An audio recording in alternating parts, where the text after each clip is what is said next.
آج کا سبق سورہ یاسین سے شروع ہو رہا ہے۔ یاسین کا ترجمہ حروف مقطعات ہیں، لیکن مقطعات حروف کے علاوہ جن بزرگوں نے کیا ہے انہوں نے یہ کیا ہے کہ یاسین کا معنی ہے رب فرماتا ہے اے میرے سید، اے میرے سردار۔ فرمایا والقرآن الحکیم، مجھے قرآن مجید کی قسم ہو، انک لمن المرسلین، بے شک آپ رسولوں میں سے ہیں۔ مجھے قسم ہو کہ بے شک آپ رسولوں میں سے ہیں۔ پھر اللہ تبارک و تعالی نے آگے متعدد آیات کے اندر، سورہ یاسین کی متعدد آیات کے اندر اللہ تبارک و تعالی نے غافل لوگوں کو اللہ کے عذاب سے ڈرایا ہے اور ان پر حق کی حجت کو قائم کیا۔ لیکن کچھ سرکش لوگ ایسے ہوتے ہیں جن پر دعوت حق کا اثر نہیں ہوتا۔ دعوت حق انہی پر اثر ہوتا ہے جو نصیحت کو قبول کرتے ہیں، جن کا طریقہ ہے کہ وہ نصیحت کو قبول کرتے ہیں، جن کا مزاج نہیں نا کہ نصیحت کو قبول کرنے کا، تو ان لوگوں پر حق کی دعوت کا کوئی اثر نہیں ہوتا۔ پھر آیت نمبر 38 سے اللہ تبارک و تعالیٰ کی قدرت اور جلالت کا بیان کیا گیا۔ یہ سورج، چاند اور سیارے تمام قادر مطلق کے نظم کے تابع ہیں،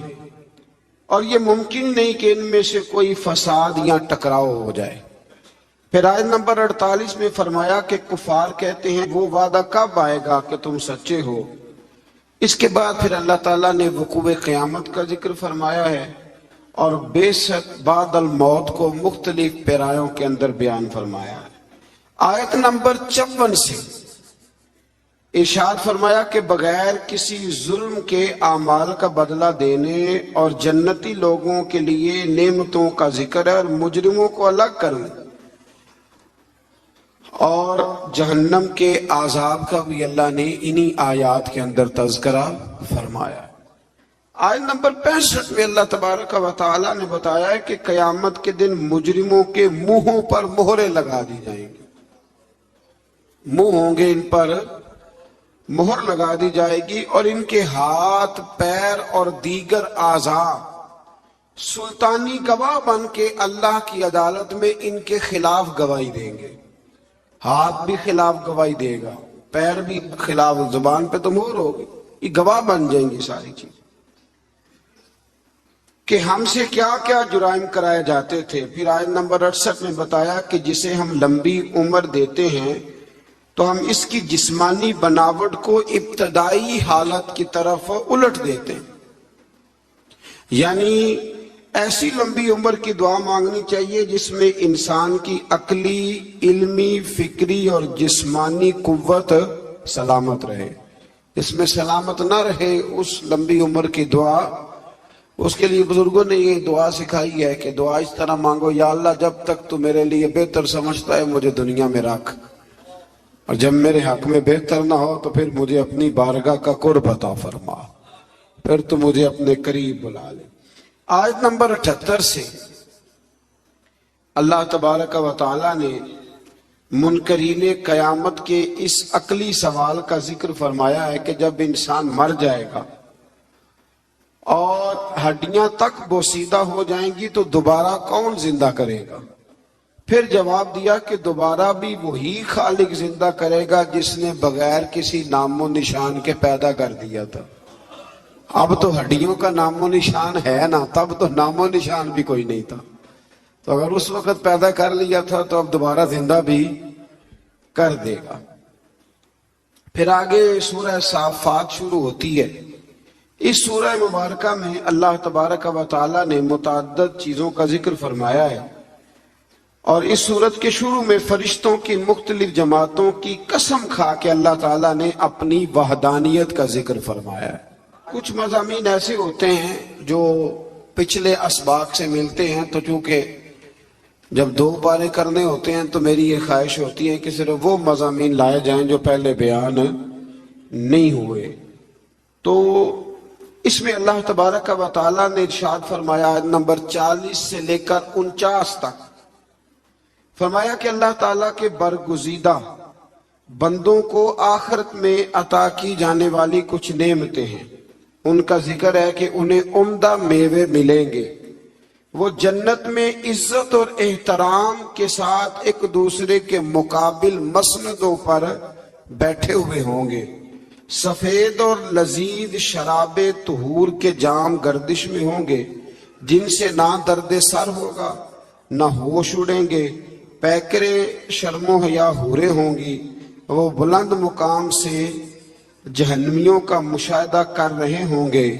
اور گویا جہنمی بھی ان کی طرف بڑی حسرت کے ساتھ دیکھ رہے ہوں۔ جنت جو ہے نا، جنت میں وہ جن چیزوں کی انسان دنیا میں خواہش کرتا ہے نا، وہ ساری چیزیں اللہ جنت میں عطا فرمائے گا۔ تو فرمایا کہ یہاں تمہارے اندر خواہشات رکھی ہیں، تو یہاں وقت بھی تھوڑا رکھا ہے، وقت بھی دیکھیں نا، عقل مند آدمی ہے نا، اس کو اگر کہا جائے کہ یہ 5 دن کے لیے بندوبست ہے، موج بڑی ہے، لیکن اگر تو یہ چھوڑ کے 5 دن صبر کر لے تو پھر آگے تیرے لیے ساری زندگی کا صبر ہے، ساری زندگی کی موج ہے۔ تو عقل مند کون ہے، 5 دنوں والا کہ ساری زندگی والا؟ تو ہم نے 30-35 سال کی موج چاہتے ہیں، اس کو چھوڑیں، خواہشات کو دبائیں، انشاءاللہ پھر جب آنکھ بند ہونے کے بعد دوبارہ کھلے گی نا، تو پھر اللہ بڑا ہی فضل فرمائے گا، بڑا اللہ فضل فرمائے گا۔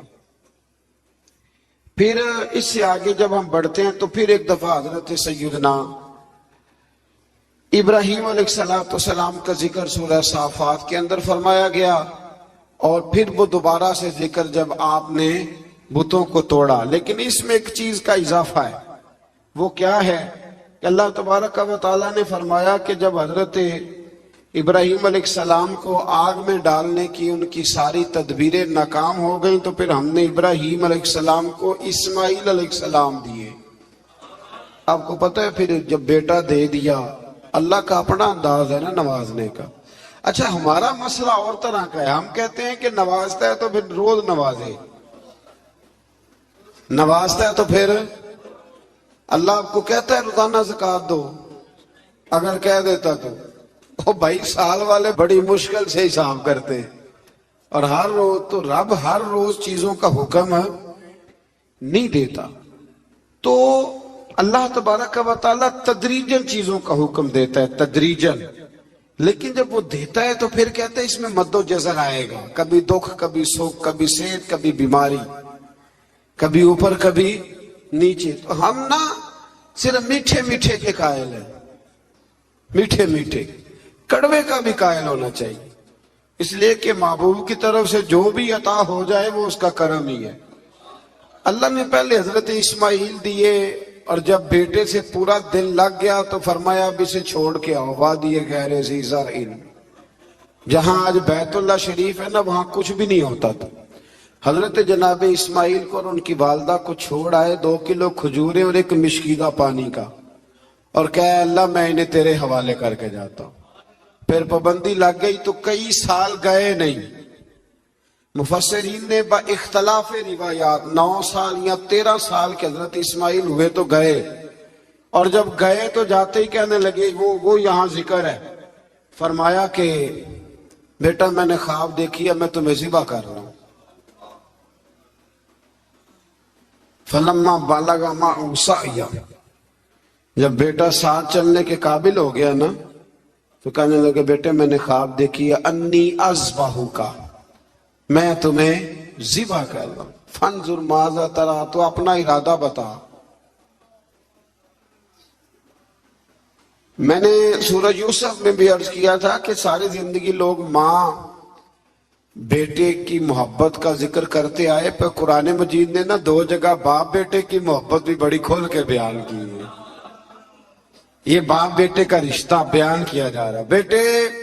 اب تو بیٹے ذبح نہیں نہ ہوتے، اللہ ہی خیر فرمائے، اب تو ان کو جو سبق پڑھایا جاتا ہے نا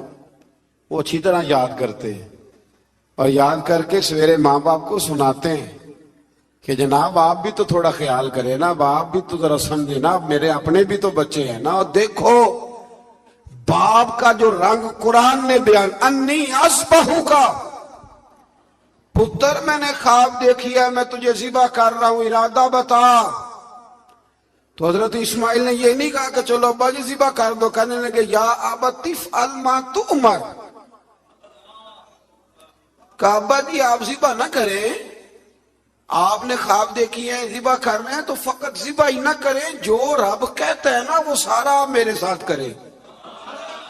جو حکم ہوتا ہے وہ، جو اللہ کہتا ہے وہ سارا کرے۔ اس کی تفسیر میں مفسرین نے لکھا ہے کہ گویا حضرت اسماعیل کہہ رہے تھے کہ ابا جی اگر اللہ کہتا ہے نا ذبح کرو تو آپ ذبح کریں،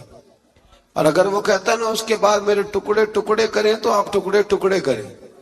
اور اگر وہ کہتا ہے نا پھر اسے جلا دیں تو آپ جو رب کہتا ہے نا آپ وہ سارا میرے ساتھ،